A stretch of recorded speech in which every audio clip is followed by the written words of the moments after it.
দর্শক, এই মুহূর্তে রাজধানী ছাড়াও মেহেরপুর এবং ফেনীতে আছেন আমাদের সহকর্মীরা। আমরা সরাসরি চলে যাচ্ছি তাদের কাছে। শুরুতেই যাচ্ছি রাজধানী রমনা পেট্রোল পাম্পে। সেখানে আছেন আমাদের সহকর্মী আর কে রেজা। তার কাছ থেকে জেনে নেব সেখানকার ফিলিং স্টেশনের সর্বশেষ অবস্থা।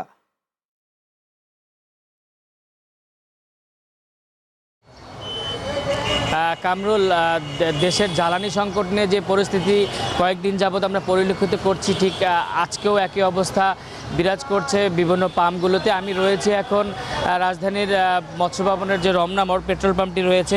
সকাল থেকে এখানে তেল দেওয়া শুরু হয়েছে, যদিও ঘন্টার পর ঘন্টা লাইন ধরে যারা এখানে তেল নিতে আসছেন তারা ভোগান্তি এবং সংকটের করুণ চিত্র আমাকে বলেছেন। তারা বলছেন যে এত ঘন্টা পরও লাইনে দাঁড়িয়ে তারা পর্যাপ্ত তেল পাচ্ছে না। মোটরসাইকেলের বেলায় সর্বোচ্চ 500 টাকা এবং যে গাড়ি রয়েছেন প্রাইভেট কার, সেগুলোতে 1500 টাকার বেশি তারা তেল দিচ্ছে না। তারা সরকারের কাছে দাবি জানিয়েছেন খুব দ্রুত এই সংকট সমাধানের জন্য। তারা দাবি জানিয়েছেন। সবচেয়ে সুখের এবং একটি সুখবর হচ্ছে যে মালয়েশিয়া থেকে যে 26,000 টন অকটেন এসেছে জাহাজে করে, সেটি 9 এপ্রিল চট্টগ্রামে পৌঁছেছে। দু একদিনের মধ্যে তেলের খালাস প্রক্রিয়া শেষ হবে বলে আমরা জানতে পেরেছি।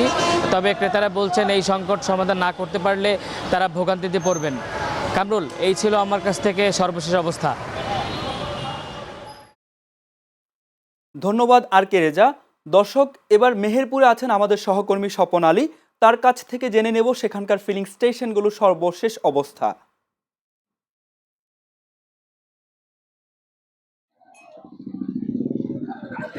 জি কামরুল, আপনি জানেন যে মেহেরপুর একটি ছোট্ট একটি জেলা। এই জেলাতে কিন্তু 17টির মতো তেল পাম্প রয়েছে। এই 17টি তেল পাম্পের মধ্যে 3টি বন্ধ আছে, 14টি পাম্প কিন্তু এখনো চালু আছে। আমি আপনাকে একটু ঘুরিয়ে দেখাতে চাই যে সকাল থেকে সন্ধ্যা পর্যন্ত এভাবেই কিন্তু গাড়ির দীর্ঘ সারি কিন্তু লেগে থাকে এবং প্রত্যন্ত গ্রাম অঞ্চলে যেগুলোতে ডিলারের মাধ্যমে সাব ডিলারের মাধ্যমে ডিলার তেল সরবরাহ করতেন, সেগুলা কিন্তু বন্ধ থাকার কারণে গ্রামের মানুষগুলো কিন্তু বাইকে এবং সেচ প্রকল্পের জন্য যেসব সেচ পাম্প আছে এবং চাষযোগ্য যে ট্রাক্টরের জন্য কিন্তু তেল তারা এখানে নিতে আসছে, যার কারণে পাম্পগুলোতে উপচে পড়া ভিড় কিন্তু আমরা লক্ষ্য করছি।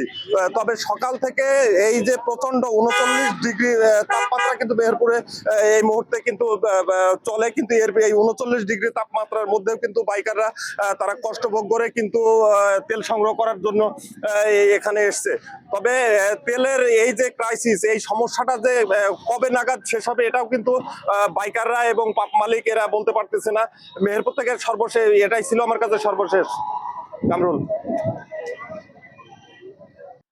স্বপন, আপনাকে ধন্যবাদ। দর্শক, এখন আমরা যাচ্ছি ফেনীতে। সেখানে আছেন আমাদের সহকর্মী কাউসার আহমেদ। তার কাছ থেকে জেনে নেব ফেনীর ফিলিং স্টেশনগুলোর সর্বশেষ পরিস্থিতি।